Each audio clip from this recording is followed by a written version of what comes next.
বাংলাদেশের প্রধানমন্ত্রী ও বিএনপি চেয়ারপারসন তারেক রহমান টাইম ম্যাগাজিনের ২০২৬ সালের বিশ্বের ১০০ প্রভাবশালী ব্যক্তির তালিকায় স্থান পেয়েছেন।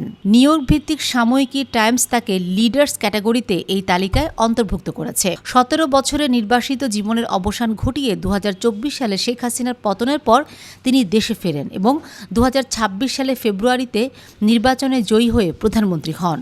প্রতিবেদনে উচ্চ মূল্যস্ফীতি, বেকারত্ব দূরীকরণ এবং ভারতের সাথে সম্পর্কের উন্নয়নের মতো বিষয়গুলোকে তার বড় চ্যালেঞ্জ হিসেবে উল্লেখ করা হয়েছে। এই তালিকায় বিশ্বের আরও বেশ কয়েকজন শীর্ষ নেতা রয়েছেন।